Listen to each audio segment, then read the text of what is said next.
안녕하세요. 사연을 부탁해입니다. 오늘의 사연을 소개하겠습니다. 우리 서방님은 일 때문에 해외에서 근무하는 시간이 많았습니다. 그러다가 태국에서 근무를 하게 되었고, 그곳에서 지금의 동서를 만나서 결혼했습니다. 서방님이 태국 사람인 동서와 결혼을 하겠다고 하자, 시아버님은 별 말씀이 없으셨지만, 시어머님이 난리도 아니었어요. 네가 제정신이 아니구나. 아니 많고 많은 여자 중에 외국 여자가 뭐야 외국 여자가. 엄마, 사랑에는 국경도 없다는 말 못 들어봤어? 엄청 착하고 좋은 사람이야. 엄마도 보면 마음에 들 거야. 마음에 들긴 뭘 마음에 들어. 말도 안 통하고 막 태국말로 샬라샬라 그럴 거 아니야. 매우가 머리도 워낙 좋은 사람이라 한국어도 금방 배울 거야. 매우가 머리가 많이 좋다니. 그건 또 무슨 말이야? 아, 태국에서는 별명으로 더 많이 불리거든. 그래서 그냥 매우라고 부르면 돼. 매우가 태국에서는 고양이를 뜻하는 말이래. 아니, 사람이 본명을 써야지. 왜 별명을 부르고 난리야? 너 그냥 한국 여자랑 결혼하면 안 되겠냐? 싫어. 사랑하는 사람을 놔두고 내가 미쳤다고 그러겠어? 내가 전생에서 무슨 죄를 지었어 이러는 건지 모르겠다. 시어머님의 땅이 꺼져라 긴 한숨을 내쉬고 있었는데요. 하긴 저도 시어머님과 마찬가지로 약간은 걱정이 될 수밖에 없었어요. 아무래도 말이 안 통하면 대화도 할 수 없고 많이 불편할 것 같았거든요. 하지만 시어머님의 걱정에도 불구하고 서방님과 동서는 결혼을 했는데요. 동서는 제가 생각했던 것보다 훨씬 미인형 얼굴에 성격도 좋았습니다. 서방님이 동서에게 푹 빠진 이유를 그냥 알겠더라고요. 동서는 얼굴만 예쁜 게 아니라 머리도 정말 똑똑한 그런 사람이거든요. 시어머님이 울며 겨자 먹기로 결혼을 허락하긴 했지만 조건이 하나 있었는데요. 그건 바로 시부모님과의 합가였어요. 동서가 첫 인사를 오던 날 시어머님이 동서에게 말했거든요. 이름이 매우라고 했던가? 맞다. 내 이름 매우. 동서가 해맑은 표정으로 웃고 있었는데요. 맞다? 아니 어디 버르장머리 없이 어른한테 반말이야. 엄마, 매우가 아직 한국어가 서투니까 그건 엄마가 이해해줘야지. 아마도 똑똑해서 금방 배울 거야. 서방님이 동서의 편을 들면서 말하고 있었는데요. 아마도 똑똑이라는 말을 얼핏 알아들은 모양으로 동서가 큰 소리로 외쳤어요. 맞다, 나 똑똑해. 매우는 똑똑하다. 라는 말을 하고 있었거든요. 그 모습이 어찌나 해맑던지 그저 웃음만 나오더라고요. 하지만 시어머님은 동서의 모든 것이 마음에 안 드는 모양으로 손으로 머리까지 짚은 채 긴 한숨을 내쉬고는 두 사람에게 통보하듯 말했어요. 내 말 잘 들어. 내 조건은 단 한 가지야. 니들 결혼하고 여기 들어와서 살아. 뭐? 우리 보고 여기 들어와서 살란 말이야? 싫어. 우리 따로 나가 살 거야. 서방님이 경기까지 한 채 외치고 있었는데요. 저는 그런 서방님의 심정이 이해가 되고도 남았어요. 왜냐고요? 그 이유는 우리 시어머님의 성격이 어마어마했거든요. 만약 서방님과 동서가 합가를 하는 날에는 어떤 일이 일어날지 불을 보듯 뻔했으니까요. 그 누구보다도 시어머님의 성격을 잘 알고 있던 서방님이었기에 그런 반응을 보일 수밖에요. 서방님이 놀라서 절대 안 된다고 외치고 있었지만 시어머님이 들은 척도 하지 않고는 다시 말했어요. 무조건 여기 들어와서 살아야 해. 내 조건은 그거 하나야. 그니까 이번에는 니들이 양보해. 나도 이 정도면 많이 양보한 거다. 와, 엄마 진짜 너무한 거 아니야? 서방님이 얼굴까지 시뻘개진 채 씩씩거리고 있었는데요. 옆에 있던 동서가 서방님에게 무슨 일이냐는 듯 묻고 있는 것 같아 보였어요. 그렇게 동서와 서방님이 뭐라고 대화를 하더니만 서방님이 놀라서 동서에게 재차 묻는 듯 했고 동서가 고개를 끄덕이자 서방님이 시어머님에게 말했어요. 알았어. 그렇게 할게. 매우가 그렇게 하자고 하네. 그래? 그래도 아예 생각이 없진 않나 보구나. 그리고 그 이름도 한국식으로 좀 바꿔봐. 앞으로 나랑 여기저기 다닐 때가 많을 텐데 매우야 이렇게 부를 순 없잖니? 그 많고 많은 이름 중에서 매우가 뭐야 매우가. 매우 맛있다. 매우 즐겁다. 그럼 매우 같잖아. 알았어. 그건 매우랑 상의해볼게. 우선은 시어머님과 서방님의 협상이 그렇게 종결되었는데요. 서방님의 표정이 많이 어두워 보였습니다. 물론 남편과 저도 걱정이 이만저만이 아니었고요. 조금 전에도 말씀드렸듯이 우리 시어머님 성격은 어떻게 말로 설명하기 힘든 그런 성격이거든요. 우선은 시어머니의 대표적인 특징을 말하자면 비아냥이었는데요. 그냥 한마디로 말해서 말로 사람 여럿 잡고도 남을 그런 분이라고 해야 할까요? 그런 분이었기에 합가를 하라고 했을 때 서방님이 기겁을 할 수밖에요. 하지만 우리 모두의 걱정과 우려에도 불구하고 동서가 흔쾌히 합가를 하겠다고 했고 결혼을 하자마자 시댁으로 들어가서 살게 되었어요. 한국말도 많이 서툰 동서가 많이 걱정될 수밖에 없었기에 서방님에게 전화해서 괜찮냐고 몇 번이나 물어봤지만 서방님은 그저 걱정하지 말라는 말만을 할 뿐이었어요. 형수님, 너무 걱정하지 마세요. 우리 매우가 그렇게 호락호락한 사람이 아니거든요. 그러던 어느 날 시어머님이 같이 저녁을 먹자며 우리를 시댁으로 불러서 조금 일찍 시댁으로 갔는데요. 그날 저는 서방님이 걱정하지 말라면서 웃었던 이유를 알게 됐답니다. 서방님 말처럼 동서는 정말로 호락호락한 사람이 아니었거든요. 우선은 그날 남편과 저도 식사 준비를 거들게 되었는데요. 동서가 서방님에게 아무렇지도 않게 말하고 있었어요. 야, 너그 엄마 빨리 오라 해라. 빨리빨리 오라 해. 그 말에 남편과 제가 깜짝 놀란 채 서 있었는데요. 역시나 동서의 말을 들었던 모양으로 시어머님이 급히 나오시더니만 동서에게 불같이 화를 내기 시작했어요. 너 지금 뭐라고 했어? 너그 엄마? 어디서 배워먹은 버릇이야? 버릇? 그게 뭐야? 아이고, 내가 답답해서 환장하겠다, 진짜. 시어머님이 답답하다는 듯이 가슴을 치고 있었고 서방님이 동서에게 통역을 하고 있었어요. 그런데 서방님 말을 듣던 동서가 다시 해맑은 표정으로 시어머님을 가리키며 말했어요. 엄마한테 배웠다. 엄마 맨날 누구 엄마 누구 엄마 한다. 뭐? 내가 언제 그랬어? 엄마가 형한테 그랬다. 이번에는 동서가 저를 가리키며 말했어요. 그제서야 동서의 의중을 알게 되었는데요. 동서의 말은 사실이었습니다. 시어머님이 우리 엄마를 칭할 때 사돈이란 호칭 대신 항상 누구 엄마라는 말을 사용했거든요. 결국 동서가 제게 다시 물었어요. 형, 엄마가 그랬다. 맞다. 동서의 말에 제가 어쩔 줄을 몰라 한 채 서 있었는데요. 그 말을 듣던 시아버님이 시어머님께 소리쳤어요. 잘하는 짓이다. 아주 잘 가르치고 있다. 그래서 내가 당신 말 조심하라고 몇 번이나 말했어. 사부인한테 너그 엄마가 뭐야, 너그 엄마가. 한 번 말 배우면 바꾸기 힘든데 당신 이제 어떻게 할 거야? 아니, 그건 또 언제 배웠나 모르겠네. 엄마, 우리 매우가 엄청 똑똑하다고 내가 몇 번이나 말했잖아. 그러니까 진짜 말 조심해야 한다니까. 맞다. 매우는 똑똑하다. 동서까지 합세해서 시어머님을 몰아붙이고 있었는데요. 그 모습에 어찌나 웃음이 나오던지 참느라 고생을 했을 정도였답니다. 암튼 그 뒤부터 시어머님은 절대 누구 엄마라는 말을 사용하지 않았어요. 그런데 그 뒤에도 동서는 마치 복사기처럼 시어머님의 말을 그대로 따라했는데요. 어느 날은 가족들이 다 있는 앞에서 큰 소리로 말을 하기도 했어요. 영감탱이 커피 마셔. 뭐? 너 지금 나한테 하는 말이냐? 시아버님이 버럭한 채 외쳤는데요. 영감탱이. 아빠, 영감탱이. 엄마가 그랬다. 그 말에 시어머님이 기겁한 채 소리쳤어요. 얘가 큰일 나겠네. 내가 언제 그런 말을 했다고 그래.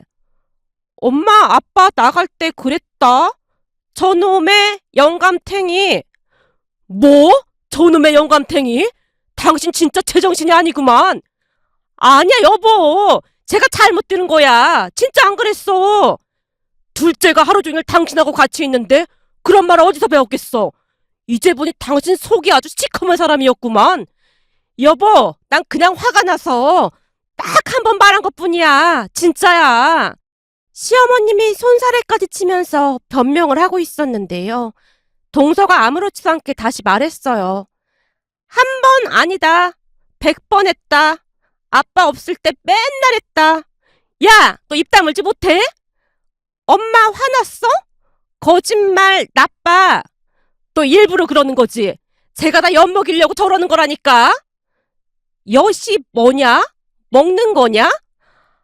내가 답답해서 진짜 환장하겠네. 시어머님이 잔뜩 짜증을 낸 채 방으로 들어가 버리셨어요. 그날 집으로 돌아오는 길에 남편이 웃음을 참지 못한 채 제게 말을 했는데요. 재수 씨 말이야. 진짜 보통 사람은 아닌 것 같아. 처음 봤을 때부터 좀 범상치가 않아 보이긴 했어. 근데 어머님이 아버님을 영감탱이라고 부르는 건 오늘 처음 알았네. 평소 말을 막 함부로 하는지는 알고 있었지만 요즘 동서 덕분에 어머님 고생이 이만저만이 아니네. 그니까. 근데 난 왜 이렇게 속이 시원하냐? 요즘은 엄마가 장모님 호칭할 때 꼭 사부인이라고 하잖아. 우리가 그렇게 뭐라고 해도 안 됐었는데 재수 씨가 한 번에 바꾼 거나 다름없다니까. 그렇긴 하더라고. 난 처음에는 동서가 외국인이라 걱정 많이 했는데 요즘은 완전 동서 팬 됐잖아.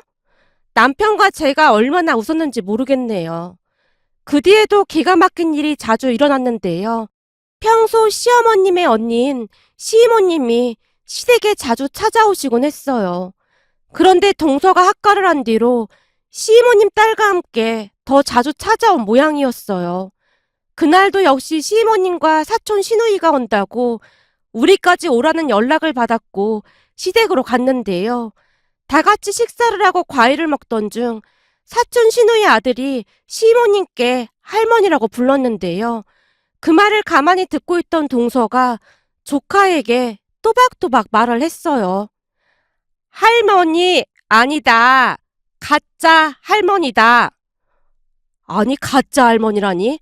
그게 무슨 말이니? 시어머님이 동서에게 물었는데요. 외할머니는 가짜 할머니다. 외할머니가 왜 가짜 할머니야? 얘가 지금 뭐라고 하는 거니? 엄마가 그랬다. 외할머니는 가짜 할머니다. 동서가 계속해서 알 수 없는 말을 하고 있었기에 다들 동서만 바라보고 있었는데요. 역시나 시어머님의 얼굴이 새파랗게 질려 있었어요. 넌 또 뭔 소리라는 거야? 제발 입 좀 다물고 조용히 있어. 말도 잘 못하는 게 맨날 이상한 소리라고 자빠졌어. 나 안 자빠졌다. 나 앉아있다. 동서의 말에 시아버님께서 시어머님을 추궁하기 시작했어요. 당신 또 뭔 짓거리를 한 거야? 둘째한테 뭘 가르쳤길래 이러는 거냔 말이야. 아니야. 난 진짜 아무것도 안 가르쳤어. 진짜야. 내가 요즘 얼마나 눈치를 보면서 살고 있는데 그래. 근데 제 입에서 가짜 할머니란 말이 왜 나오냐고. 얼른 사실대로 말해. 나 진짜 아니라니까. 난 모르는 일이야. 시어머님이 새파랗게 질린 채 시아버님의 눈길을 피하고 있었는데요. 둘째야, 가짜 할머니는 무슨 말이냐? 가짜 할머니 무슨 말? 아, 엄마가 형준이 알려줬다. 외할머니, 가짜 할머니다. 가짜 할머니 불러라. 뭐? 그러니까 네 말은 네 시어머니가 형준이한테 외할머니를 가짜 할머니라고 부르라고 했다 그 말인 거냐? 맞다, 맞다. 외할머니는 가짜 할머니다. 얘가 뭔 소리라는 거야? 내가 언제 그랬어? 너 진짜 안 되겠구나. 요즘은 아주 거짓말을 달고 사네. 너희가 언제 그랬어? 시어머님이 잔뜩 화가 난 채 동서에게 소리치고 있었는데요. 그 소리를 듣고 있던 우리 아들 형준이가 조용히 말했어요. 작은 엄마 말 맞아. 할머니가 나한테 외할머니는 가짜 할머니라고 했어. 맞다. 형준 말 맞다. 나 거짓말 안 한다. 나 착한 사람이다. 엄마 거짓말. 나쁜 사람이다. 동서가 시어머님을 향해 외치고 있었는데요. 처음에는 무슨 말인지 모르고 있었던 남편이 그제서야 말을 이해하고는 시어머님을 몰아붙이기 시작했어요. 엄마, 어떻게 형준이한테 그런 말을 할 수가 있어? 외할머니가 왜 가짜 할머니야? 사실 따지고 보면 엄마가 가짜 할머니지. 엄마가 형준이를 한번 봐주기로 했어. 놀아주기로 했어. 그동안 장모님이 애지중지 키워주셨는데 어떻게 그런 말 할 수가 있어? 왜 다들 나한테만 뭐라고 하는 거야? 형준이가 맨날 외할머니만 찾으니까 나도 그냥 홧김에 그런 건데 별것도 아닌 일에 다들 왜 그러냐고. 이게 왜 별일이 아니야. 장모님이 아셔봐. 얼마나 서운하시겠어. 시어머님과 남편이 얼굴까지 시뻘개진 채 말다툼을 하고 있었어요. 당신 말이야. 아무리 생각해봐도 제정신이 아닌 것 같아. 대체 언제 쳐들려고 그러냐? 지금 그걸 말이라고 하는 거야? 맞다. 엄마, 철 들어야 한다. 넌 입 다물지 못해? 니들 당장 분가해. 내가 둘째 쟤 때문에 스트레스를 받아서 살 수가 없어. 분가? 분가가 뭐냐? 동서가 물었고 서방님이 설명을 해주고 있었는데요. 서방님에게 분가의 뜻을 듣던 동서가 손사래까지 치며 소리쳤어요. 싫다! 분가 싫다! 다 필요 없으니까 나가! 요즘 너 때문에 소화도 안 되고 너무 힘들어서 병나겠어. 아빠, 엄마, 철 들어야 한다. 라며 동서가 시아버님을 바라보고 있었는데요. 그 모습이 어찌나 웃기던지 웃음을 참느라 힘이 들 정도였어요. 그렇게 얼마 뒤 동서와 서방님은 시댁에서 쫓겨나다시피 나왔답니다. 시어머님이 동서라고 하면 경기를 할 정도였거든요. 그러던 어느 날은 동서가 맛있는 과일을 잔뜩 사서 우리 집에 놀러 왔는데요. 그날 동서와 이야기를 하면서 깜짝 놀라고 말았답니다. 형님, 음식 진짜 맛있어요. 뭐야, 동서 존댓말 쓸 줄 알았던 거야? 그리고 갑자기 한국말은 왜 이렇게 잘해? 형님, 나 한국말 잘해요. 남편 만나고부터 엄청 열심히 공부했어요. 근데 왜 못하는 척을 한 거야? 남편한테 들었는데 어머님이 좀 그렇다고 해서 못하는 척 한 거예요. 시댁에서 지내다 보니 어머님이 너무 심한 것 같아서 더 그랬던 거고요. 그럼 그동안 다 알면서 그랬단 말이야? 네, 다 알고 있었어요. 근데 어머니한테는 절대 비밀이에요. 동서가 너무나도 천진난만한 표정으로 말을 하고 있었는데요. 처음부터 동서는 작정을 하고 시댁으로 들어갔다고 하네요. 서방님에게 시어머님의 불합리한 행동에 대해 이미 들어서 잘 알고 있었다고 했으니까요. 그렇게 알게 된 사실인데요. 동서네 친정은 태국에서도 알아주는 부자라고 했어요. 동서는 미국으로 유학까지 다녀와서 영어도 굉장히 잘했거든요. 다만 그 사실을 굳이 말하지 않았다고 하는데요. 아마도 시어머님 성격을 잘 알고 있던 서방님이 그러자고 했다네요. 만약 동서네 친정이 그런 부자라는 말을 들었다면 혼수부터 해서 시어머님이 피곤하게 할 게 뻔했을 테니까요. 암튼 그 뒤부터 동서는 시어머님을 만날 때마다 사이다를 날리며 가족 모두를 웃게 했어요. 그 덕분인지는 모르겠지만 시어머님의 막말이 거의 고쳐지다시피 했는데요. 어느 날은 시어머님이 제게 또다시 비아냥거리는 투로 말을 했어요. 내가 보니 다른 집 며느리들은 용돈도 몇백만 원씩 주고 그러던데 우리 집 며느리들은 그런 것도 없고 참 비교과대도 너무 된다니까. 이래서 며느리도 능력 있는 며느리를 데리고 왔어야 하는 건데. 엄마는 왜 아들들한테 집 안 사줘? 다른 엄마들은 집도 막 사주고 그러는데 태국 우리 엄마도 오빠 결혼할 때 집 사줬어. 근데 엄마는 왜 안 사줘? 동서가 시어머님의 눈을 뚫어져라 바라보고 말을 하고 있었어요. 그 말에 시어머님이 당황한 채 방으로 들어가 버리셨고요. 그 뒤에도 많은 일이 있었는데요. 암튼 요즘은 동서 덕분에 살맛이 난답니다. 거기다 동서 친정 부모님의 초대로 가족 모두 태국에 다녀온 적이 있었는데요. 그날 동서네 친정집에 들어서던 시어머님이 놀란 채 입을 다물지 못하고 있었어요. 동서네 친정이 부자임을 이미 알고 있던 저도 큰 충격을 받았을 정도인데 시어머님은 얼마나 큰 충격을 받았겠어요. 동서 친정집이 어마어마하게 큰 2층 집에 수영장도 있고 가정부와 정원사가 쓰는 건물도 따로 있을 정도였어요. 바닥에 대리석이 깔려 있을 정도로 어마어마했거든요. 얼핏 듣기로는 집값만 50억이 넘는다고 했습니다. 그날 이후 시어머님은 더욱 말을 아끼며 살고 있는데요. 동서와 제가 워낙 친하다 보니 저한테도 그렇게나 잘할 수가 없답니다. 덕분에 저도 많이 편해졌고요.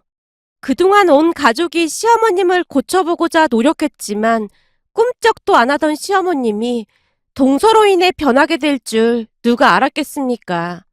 암튼 요즘은 동서 덕분에 정말 즐겁고 행복하게 잘 살고 있답니다. 동서에게 감사한 마음을 전하고 싶어서 이렇게 글 보내봅니다. 오늘의 사연은 여기까지였습니다. 즐겁게 보셨다면 구독, 좋아요 부탁드립니다. 고맙습니다.